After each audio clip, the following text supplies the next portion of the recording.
Hello everyone, welcome to the SAM, that is Study Art Motivation and Education, and in this video I am going to tell you about the classification of pulpal diseases. Okay, so pulpal pathology का classification बहुत important है, बहुत बार आता है, and you should know what are pulpal pathologies because they are very important, not only your theory exam but on your practice also. Okay, when you practice as a dentist, in that also it is needed. Okay, so pulpal classification, pulpal pathology का classification जो है वो mainly 3 लोगों ने दिया था. ठीक है, सबसे पहले एंड सबसे इम्पोर्टेंट जो क्लासिफिकेशन है वो है ग्रॉसमैन से clinical classification, which is very important.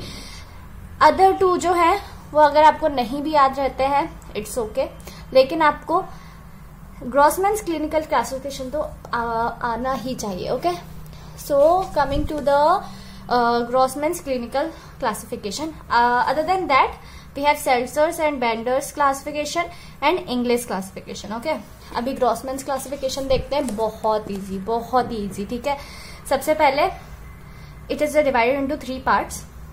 हम मेनली पल्प की बात कर रहे हैं, पल्प पैथोलॉजी की बात कर रहे हैं. तो सबसे पहले पल्प में इन्फेक्शन हो सकता है, इन्फ्लेमेशन हो सकता है, तो उसी वजह से क्या हो जाएगा, पल्पाइटिस हो सकता है. ठीक है, पल्प का डिजेनरेशन हो सकता है या फिर पल्प नेक्रोसिस हो सकता है. ठीक है, now pulpitis is again divided into 2 types, reversible and irreversible.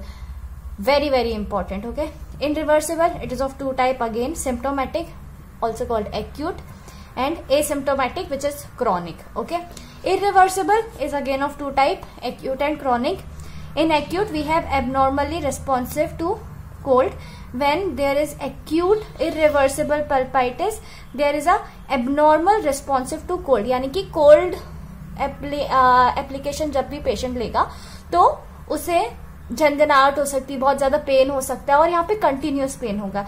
इसके बारे में जब अपन मेनली रिवर्सिबल एंड इरिवर्सिबल के बारे में पढ़ेंगे तब मैं आपको बताऊंगी. Okay, and abnormally responsive to heat also. Okay, now coming to the chronic. So chronic is asymptomatic with pulpal response.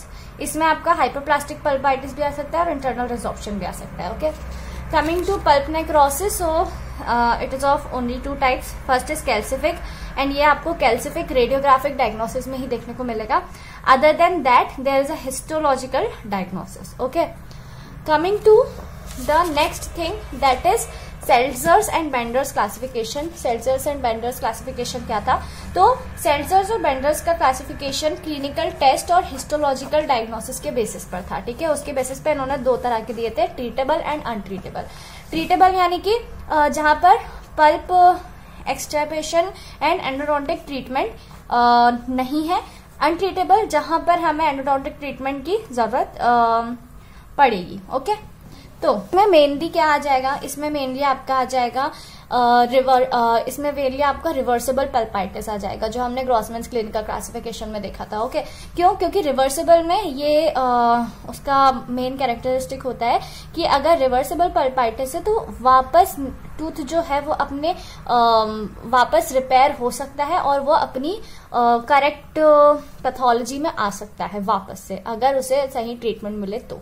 Okay, तो यहाँ पे ट्रीटेबल में क्या क्या हो जाएगा, इंटैक्ट अनइन्फ्लेम्ड पल्प इसमें मिल सकता है, ट्रांजिट.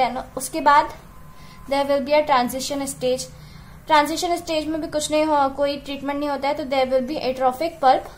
एंड अगर एट्रोफिक पल्प पर भी अगर कोई भी एक्शन नहीं लेता है, ट्रीटमेंट नहीं करते हैं, तो it will convert into acute pulpitis and then chronic partial pulpitis without necrosis.